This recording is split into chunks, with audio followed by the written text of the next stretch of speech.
একজন মানুষ যদি আরেকজনের প্রতি অন্যায় অবিচার করে, সন্তান তার মা বাবার প্রতি জুলুম করলো, অথবা একজন আরেকজনের প্রতি জুলুম করলো, একজন আরেকজনের সম্পদ নিয়ে গেল, একজন আরেকজনের জায়গা দখল করে নিয়ে গেল, একজন আরেকজনের টাকা পয়সা নিয়ে গেল, একজন আরেকজনকে গালি দিল, একজন আরেকজনের প্রতি অন্যায় অপবাদ করলো, এজন্য সরকার বাহাদুর একটা আদালত নির্ণয় করবে, নির্মাণ করবে। ওই নির্মাণের মাঝে অভিযোগ দেওয়া হবে। অভিযোগ দেওয়ার পরে সরকার বাহাদুরের যে লোক আছে, ওই লোকগুলো সঠিক তদন্ত করবে। সঠিক তদন্ত করার পর সঠিক বিচার করতে হবে। যদি সঠিক বিচার না করে, এর ব্যবস্থা যদি না থাকে, সঠিকভাবে যদি কাজ না করে, তাহলে সরকার বাহাদুর জনগণের প্রতি জুলুম করলো। যতদিন সে এই ক্ষমতার মাঝে থাকবে, ততদিন জনগণের প্রতি জুলুম করলো। আর জুলুম করার কারণে মরার পরে সরকার বাহাদুর এর জবাব দিতে হবে। যদি দিতে পারে তাহলে আলহামদুলিল্লাহ, আর যদি দিতে না পারে তাহলে জনগণের গুনাহ নিবে। যাদের গুনাহ হয়, জুলুম করেছে, তাদের গুনাহ নিবে। গুনাহ নিয়ে এই বাহাদুর সরকার বাহাদুর সে জাহান্নামে চলে যায়। সরকারের কাছে জনগণ 6টা জিনিস পাওনা। কয়টা? 6টা। এর মাঝে একটা হলো খাদ্য ব্যবস্থা করে দেওয়া। জনগণকে সরকার খাদ্য ব্যবস্থা করে দেওয়া। উদাহরণস্বরূপ বাংলাদেশে মনে করেন 10 লক্ষ মানুষ, সে অনাহারে অনাথ, দিন রাত অনেক কষ্ট করে কাটাচ্ছে, ক্ষুধার জ্বালায় কাতরাচ্ছে। বিভিন্ন জায়গায় ক্ষুধার জন্য চুরি করে, ডাকাতি করে। এখন 10 লক্ষ মানুষ যদি সে অনাহারে থাকে, তাহলে এই দেশের সরকার যিনি, সরকার বাহাদুর যিনি হবে,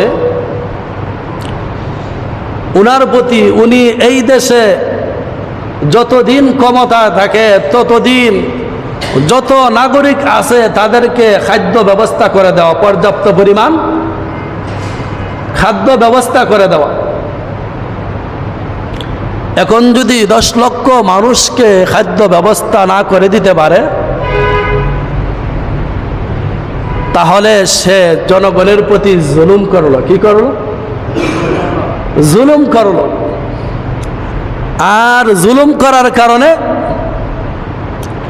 কিয়ামতের দিন ওই 10 লক্ষ মানুষ আল্লাহ তাআলার কাছে অভিযোগ করবে, আল্লাহ, এই যেন অপদার্থ, তাকে দায়িত্ব দিয়েছেন, সে তো আমাদের হক যথারীতি আদায় করে না। আজকে আমরা পূর্ণ বিচার চাই। কি চাই? পূর্ণ বিচার চাই। তখন হাসরের ময়দানে আল্লাহ তাআলা সরকার বাহাদুরকে বলবে, 10 লক্ষ মানুষ, তুমি ক্ষমতায় ছিলাই 5 বছর 10 বছর, তোমার ক্ষমতা থাকাকালীন তারা উপবাস ক্ষুধার্ত অবস্থায় থেকেছে, তুমি তাদেরকে পর্যাপ্ত পরিমাণ খাবার দিতে পারো না। আজকে তারা তোমার বিরুদ্ধে অভিযোগ করেছে। এখন তারা যেন অভিযোগ করেছে, এর বিনিময় তোমার যেন সব আছে, এই সবগুলি দাও। তুমি যেন নামাজ রোজা পড়েছ, তোমার যেন সব আছে, এই সবগুলি তুমি দাও। এখন যদি দেখা যায় সরকার বাহাদুর নামাজ রোজা পড়ে, পর্যাপ্ত পরিমাণ যদি তার সওয়াব থাকে, তাহলে তার সওয়াব দিতে হবে। আর যদি দেখা যায় তার কাছে পর্যাপ্ত পরিমাণ তার কাছে সওয়াব নাই, নামাজ রোজা সঠিকভাবে আদায় করে না, তাহলে বলবে 10 লক্ষ মানুষের প্রতি তুমি জুলুম করেছ, তাদের গুনাহ তুমি নিয়ে যাও। 10 লক্ষ মানুষ তারা জান্নাতে চলে যাবে, আর তুমি তাদের গুনাহ নিয়ে কোথায় যাও? জাহান্নামে চলে যাও। কোথায় চলে যাও? জাহান্নামে চলে যাও। রাসূলুল্লাহ সাল্লাল্লাহু আলাইহি ওয়াসাল্লামের খলিফা, দ্বিতীয় খলিফা হযরত উমর রাদিয়াল্লাহু তাআলা আনহু, তিনি যখন খলিফার দায়িত্ব পান, যেদিন পান এই দিনে রাত্রেবেলা জনগণের খোঁজখবর নেওয়ার জন্য রাত্রেবেলা সফরে বাইর হয়েছেন। তিনি কিন্তু বাংলাদেশের মতন একটা রাষ্ট্রের খলিফা ছিলেন না, অর্ধ পৃথিবীর খলিফা উমর রাদিয়াল্লাহু তাআলা আনহু অর্ধ পৃথিবীর শাসনকর্তা ছিলেন। তিনি যখন বাইর হয়েছে, গভীর রজনীতে সফর করতে করতে এক ঘরের মাঝে গিয়ে দেখেন, ওই ঘরের এক বিধবা মহিলা, তার স্বামী মারা গেছে, তার বাচ্চা নিয়ে উপবাসে সে জীবনযাপন করতেছে, এখনো ঘুমাতে পারছে না।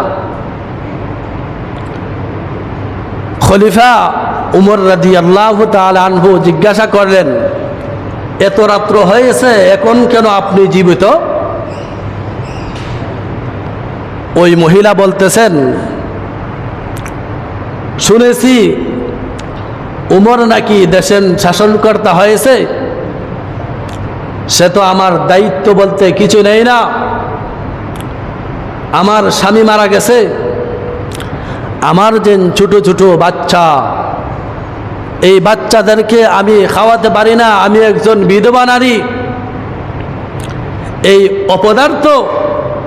এই অপদার্থকে কে দায়িত্ব দিল? সে তো দায়িত্বর যোগ্য নয়।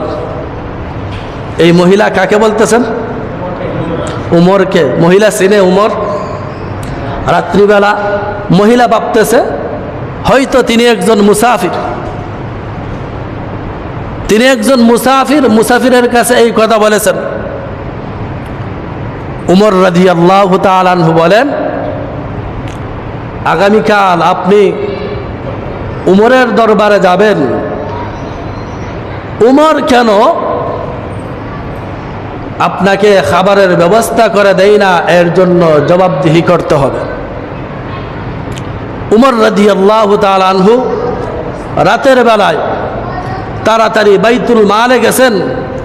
বাইতুল মালে যাওয়ার পর বাইতুল মালের যে বৃত্ত আছে, কর্মচারীকে বলতেছেন, আমার কাঁধের মাঝে একটা ময়দার বস্তা দাও, আটার বস্তা দাও।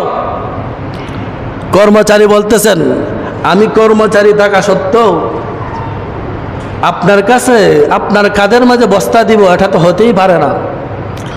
খলিফা ডাকদা বলেন, কিয়ামতের দিন যদি কোনো ব্যক্তি আটক করে যে খলিফা থাকা অবস্থায় কেন সে উপবাস থাকলো, এর জবাব কি তুমি দিবা?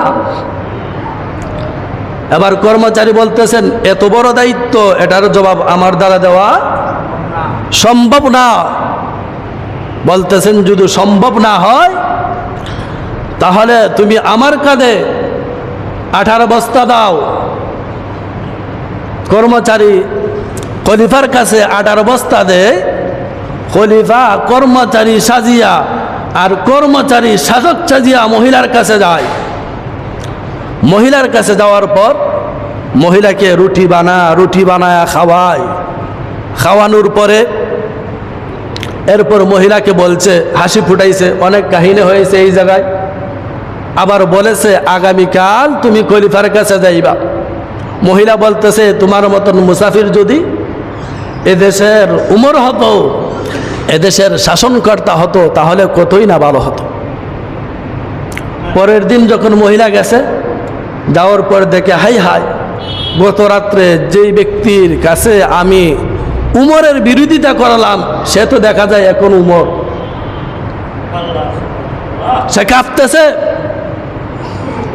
খলিফা উমর ডাকদা বলেন, বয়ের কারণ নাই, বাইতুল মালের দায়িত্ব যিনি, ওনাকে বুঝাই দিয়েছেন এই মহিলার যেই বাচ্চা আছে, নাবালক বাচ্চা আছে, যেই পর্যন্ত তারা রুজি রোজগারের ব্যবস্থা না হবে সেই পর্যন্ত তাদেরকে বাইতুল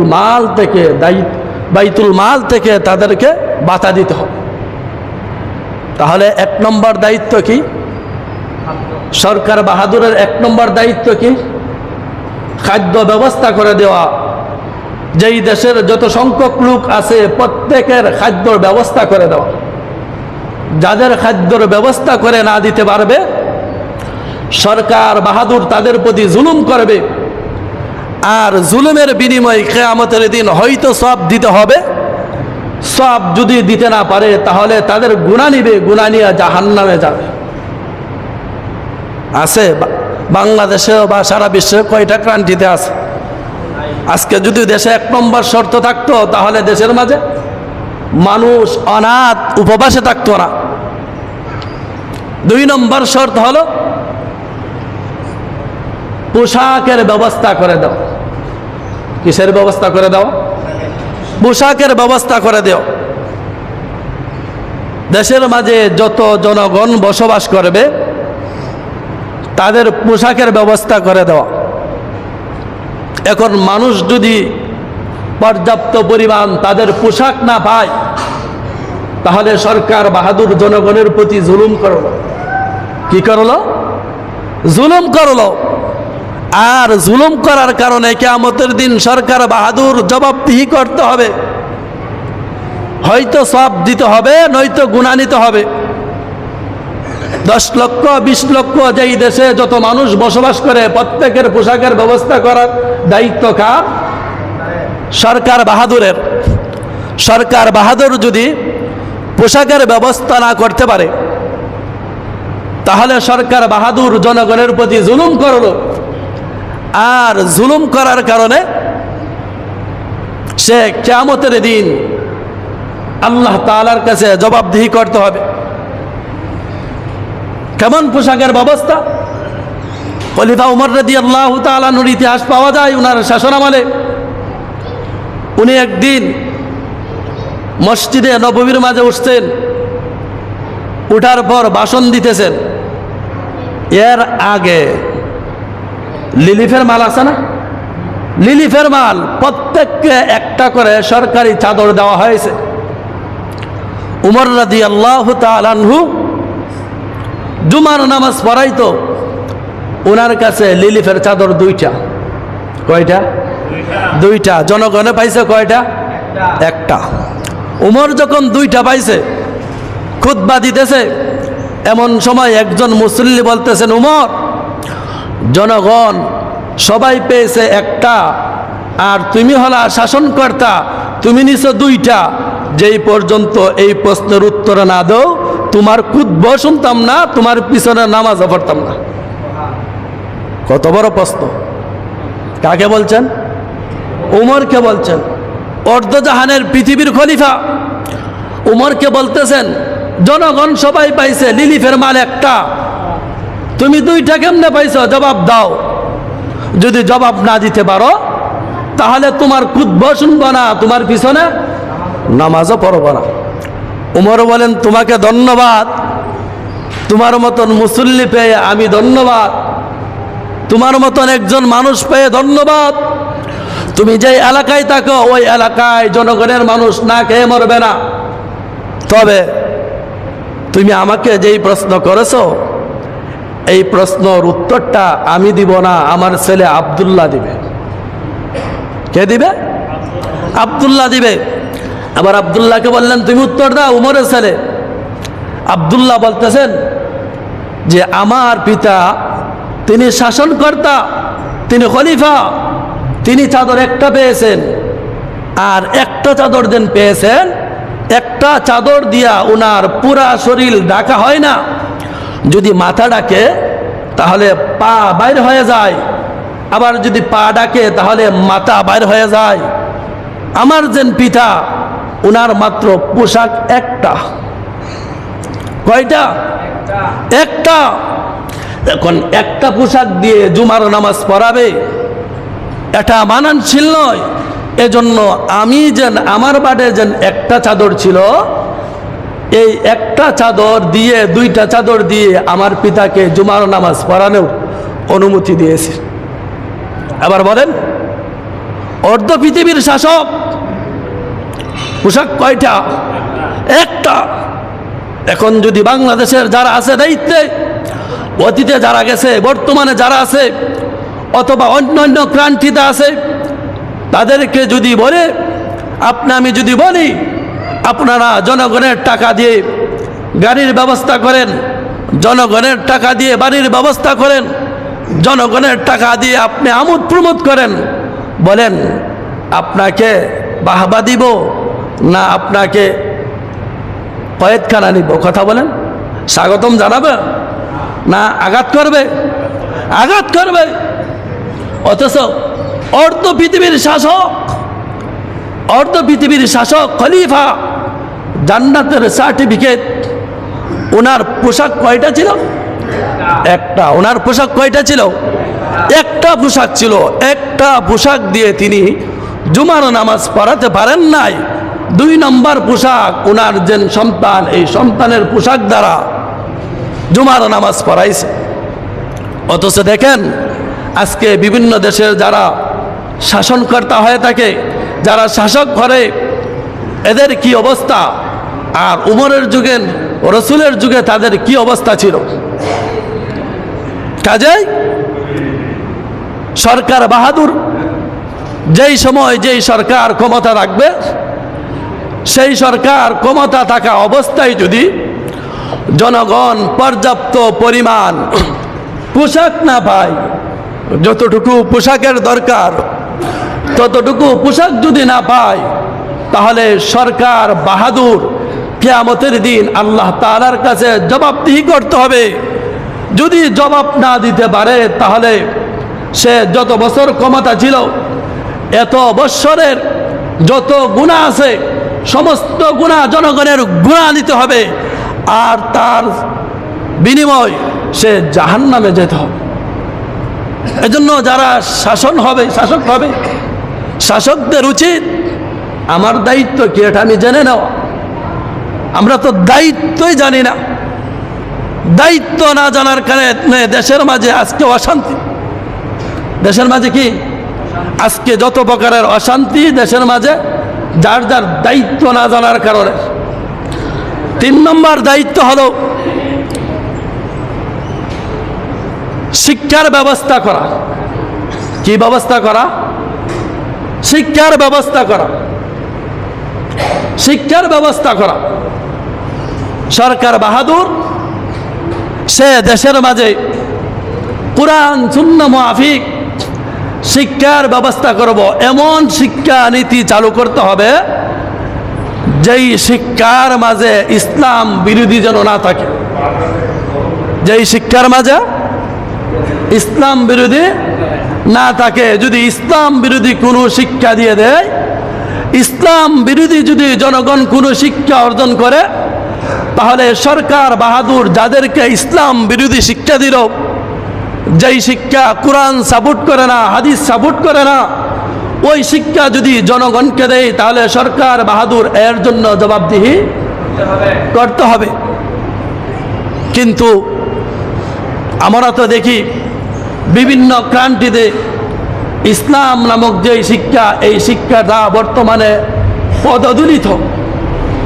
সব শিক্ষা ঠিক আছে, কিন্তু ইসলাম নামক যে শিক্ষা, এই সুশিক্ষা আজকে আমাদের মাঝে নাই। সুশিক্ষা না থাকার কারণে আজকে দেখা যায় ছোটরা বড়দেরকে সম্মান দেয় না, ছোটরা মুরব্বীদেরকে সম্মান দেয় না, ইজ্জত দিয়া কথা বলে না। আজকে আদব শিখে না। মা বাবার সাথে ছেলে মেয়ে কিভাবে কথা বলবে, মুরব্বীদের সাথে ছেলে মেয়ে কিভাবে কথা বলবে, সমাজের কর্ণধার যারা আছেন তাদের সাথে কিভাবে কথা বলবে, আজকে যারা সমাজের কর্ণধার তাদের সাথে কিভাবে আচরণ করবে। আজকে সুশিক্ষা না থাকার কারণে আজকে এটা সমাজের মাঝে অভাব থাকার কারণে দেখা যায় আজকে ছেলে বখাটা হয়ে যায়, মা বাবার কথা শুনে না, আত্মীয় স্বজনের কথা শুনে না, মুরব্বীদের ধমক শুনে না, আবার উঠতে আরো ধমক দেয়। কথা বলেন ঠিক কিনা? এই জন্য সুশিক্ষা নাই। 4 নম্বর হলো নিরাপদ ব্যবস্থা। কিসের ব্যবস্থা? নিরাপদ ব্যবস্থা। কিসের ব্যবস্থা? নিরাপদ ব্যবস্থা। নিরাপদ ব্যবস্থা এর অর্থ হলো দুইটা, ব্যাখ্যা দুইটা। একটা হলো দেশের যে বর্ডার গার্ডের কিছু সেনাবাহিনী রাখবে। এই সেনাবাহিনী মোতায়েন করার লক্ষ্য উদ্দেশ্য হলো যেন বাহিরের শত্রু দেশের মাঝে আক্রমণ না করতে পারে। বাহিরের শত্রু দেশের মাঝে যেন আক্রমণ না করতে পারে। আর একটা নিরাপদের ব্যবস্থা অর্থ হলো একজন মানুষ যদি আরেকজনের প্রতি জুলুম করে, একজন মানুষ যদি আরেকজনের প্রতি জুলুম করে, তাহলে সরকার বাহাদুর একটা আদালত নির্মাণ করবে। এই আদালতের মাঝে যখন অভিযোগ দেবে, এই অভিযোগটা যেন সঠিকভাবে ফয়সালা করে, সঠিকভাবে যেন ফয়সালা করে। একজন মানুষ যদি আরেকজনের প্রতি অন্যায় অবিচার করে, সন্তান তার মা বাবার প্রতি জুলুম করলো, অথবা একজন আরেকজনের প্রতি জুলুম করলো, একজন আরেকজনের সম্পদ নিয়ে গেল, একজন আরেকজনের জায়গা দখল করে নিয়ে গেল, একজন আরেকজনের টাকা পয়সা নিয়ে গেল, একজন আরেকজনকে গালি দিল, একজন আরেকজনের প্রতি অন্যায় অপবাদ করলো, এজন্য সরকার বাহাদুর একটা আদালত নির্মাণ করবে। ওই নির্মাণের মাঝে অভিযোগ দেওয়া হবে। অভিযোগ দেওয়ার পরে সরকার বাহাদুরের যে লোক আছে, ওই লোকগুলো সঠিক তদন্ত করবে। সঠিক তদন্ত করার পর সঠিক বিচার করতে হবে।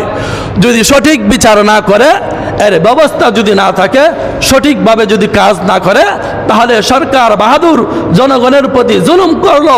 যতদিন সে এই ক্ষমতার মাঝে থাকবে, ততদিন জনগণের প্রতি জুলুম করলো। আর জুলুম করার কারণে মরার পরে সরকার বাহাদুর এর জবাব দিতে হবে। যদি দিতে পারে তাহলে আলহামদুলিল্লাহ, আর যদি দিতে না পারে তাহলে জনগণের গুনাহ নিবে। যাদের গুনাহ হয়, জুলুম করেছে, তাদের গুনাহ নিবে। গুনাহ নিয়ে এই বাহাদুর সরকার বাহাদুর সে জাহান্নামে চলে যায়। এজন্য সম্মানিত হাজিরিন, যেই কথাগুলো বলছিলাম যে সরকার বাহাদুর এর কাছে জনগণের কয়টা পাওনা? 6টা বলেছিলাম। কয়টা? 6টা। 4টা বলেছি। এখন এই পাওনাগুলো আদায় করে বিশ্বের মাঝে যত ক্রান্তি আছে, কয়টা ক্রান্তির মাঝে আদায় করে? যদি আদায় করতে, তাহলে আজকেও দেশের মাঝে উমরের মতন শাসন হতো। উমরের মতন শাসন হতো। সমাজের মাঝে এত অশৃঙ্খলা, এত বিশৃঙ্খলা, সমাজের মাঝে এত অবাধ অনাচার, এত লুটপাট, এত হাইজ্যাক, এত বাট্টা হতো না। কথা বলেন ঠিক কিনা? এজন্য যে কথাগুলো বলছি, আল্লাহ পাক রব্বুল আলামিন আমাদেরকে আমল করার তৌফিক দান করুক। বিশেষ করে দেশের প্রতি শান্তি করুক। দেশের মাঝে খুবই করুণ অবস্থা, দেশের মানুষ খুবই আতঙ্কের মাঝে আছে। আল্লাহ পাক রব্বুল আলামিন আমাদের দেশকে বিভিন্ন ধরনের শত্রু থেকে হেফাজত করে। সবাই বলেন আমিন। ওয়া আখির দাওয়ানা আনিল হামদুলিল্লাহি রাব্বিল আলামিন।